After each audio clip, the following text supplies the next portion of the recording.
नमस्कार मु सोनाली वेलकम करुछि मो Odia YouTube channel MD food maker को मु आज आपण मानक पई नै आसीछि आम ओडिया स्टाइल रो रुचि चावल खीरी। रुचि चावल को किपरि आमे सहज उपाय रे कम समय रे खीरी बनै परिबा ताहा आज मु आपण मानक मो वीडियो रे देखैबी। ताले चलंतु देरी न करी देखिनबा आज रो रेसिपी।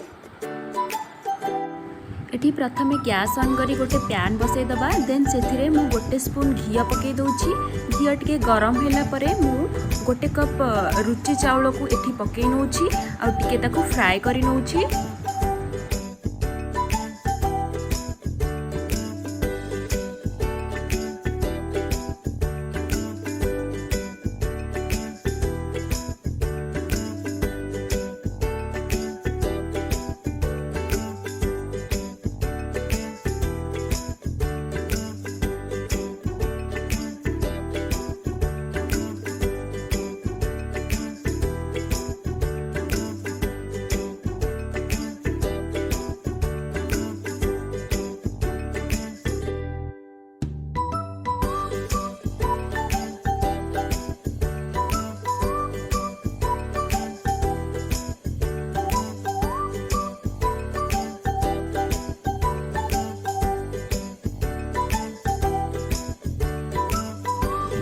देखंतु मोर एठी चावल भलसे फ्राए हो गलानी, कलर भी टिके चेंज हो आसलानी। देन मु एठी 2 चम्मच चीनी पकई खीरी चावल को आउ 2 रु 3 मिनिट फ्राए करी नउछि।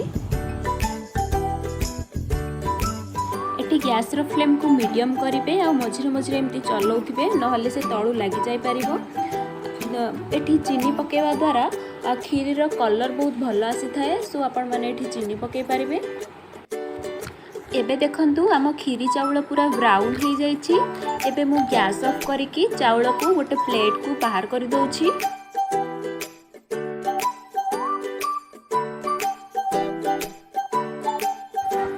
एबे मु खीरी बनेबा लगी गोटे प्रेशर कुकर नैछि। आउ आमे एठी खीरी बहुत कम समय भितर जल्दी भी बने पारिबा। एबे मु एठी पानी ऐड कर दउछि। आपण जेतिकी चावल नैथिबे तार 3 गुणा पानी नेबे। मु एठी जो जगह रे मापिकी चावल नैथिली से जगह रे मु एठी 3 गुणा तार पानी नैछि।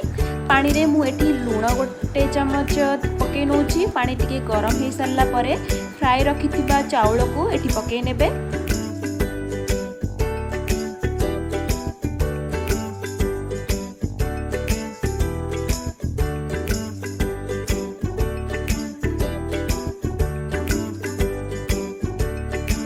एबे मु चावल को भलसे घाटी नउछि। देन ताको कवर अप करिकी हाई रु मीडियम रे गोटे सीटी, लो मीडियम रे 4टा सीटी आसिला पर्यंत याकू कुक करिवे।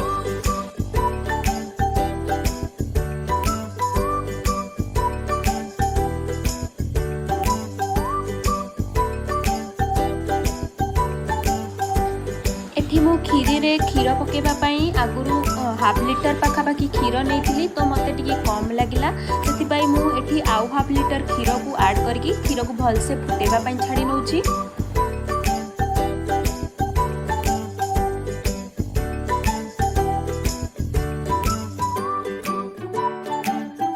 एबे मोर हाई मीडियम रे गोटे सीटी, लो मीडियम रे 4टा सीटी कंप्लीट हो जाइछि। देखंतु रुचि चावलर भात एठी भलसे सिझी जाइछि आउ कलर भी केते बढ़िया आसीछि। एबे मु रुचि चावल सब को क्षीर रे पकई नउछि।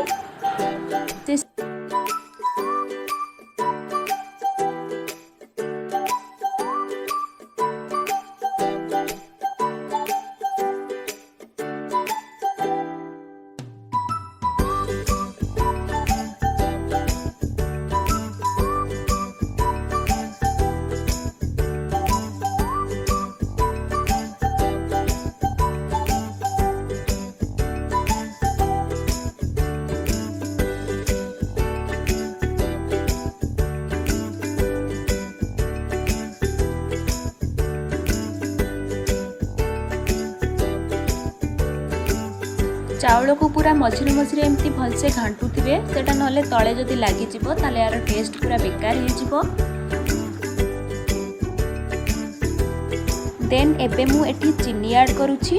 खीर रे टिके चीनी अधिका पड़िले ही भल लागे खाइबा को। आपण माने आपणकर टेस्ट अनुसार एठी चाउलर क्वांटिटी देखिकी ही चीनी ऐड करिवे। मु एठी 250 ग्राम पाखापाखि चीनी नेइछि। एबे भलसे एटा को मु घांटी दउची आ अल्प टिके पानी पके नउची बेसी बहलिया लागिले आपण माने एठी टिके पानी पके पाइबे। एबे मु अलगा गोटे पैन बसई से गोटे चमच घी पके दूची आ तापर एठी किछि काजू नैछि मु खीरी रे पकेबा पई काजू को मु भलसे फ्राई करि नउची तार कलर चेंज होला पर्यंत। एबे मोर काजू रो कलर पूरा चेंज हे आसलानी।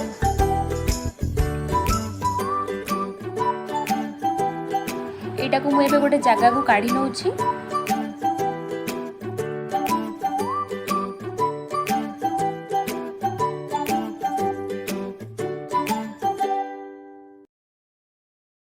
वर्तमान मु एपटे आम खीरी पाई किछि गुजराती आ गोलमरीच को भलसे छेची नेछि ताको खीरी रे बे ऐड करि नउछि। एटा पकेबा द्वारा खीरी रो फ्लेवर आ वासना बहुत बढ़िया आसी थाए। आपण जे कोनोसी खीरी बनाउछथि माने गुजराती रे सियोर पकेबे, गुजराती गुंड बिना खीरी ही अधूरा। सो मु एबे खीरी रे आउ टिके कलर पाई गोटे पैन रे टिके ऑयल देन गोटे स्पून चीनी को पकेई ताको भलसे गोल्डन ब्राउन होला पर्यंत ताको टिके फ्राई करि नउछि।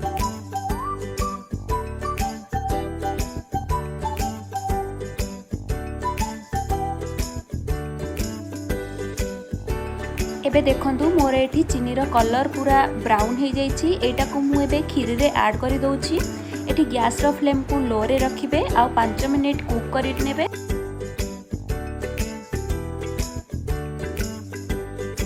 एबे 5 मिनिट हेई सरलानी। वर्तमान सेथिरे मिल्क मेड बा मिठाई मेड को ऐड कर दबा।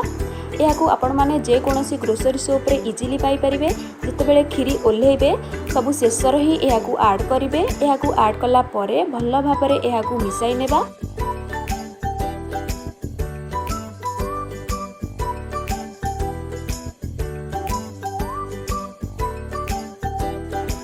एबे खीरी हमर हेई सारलानी। लास्ट को मु एठी भाजी रखिथिबा किछि काजू आउ किछि किशमिश को खीरी रे ऐड करि दउछि आ भलरे मिक्स करि नउछि।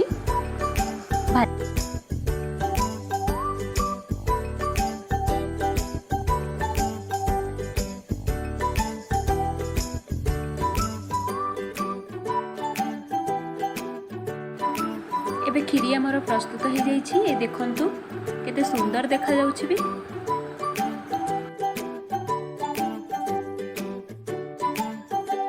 एबे गैस ऑफ करी खीरी को मु 5 मिनिट ठंडा हेबा पई छाडी नउछि।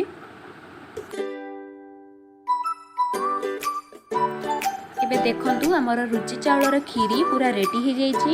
एबे चलंतु गोटे सर्विंग प्लेट रे सर्व करि नबा।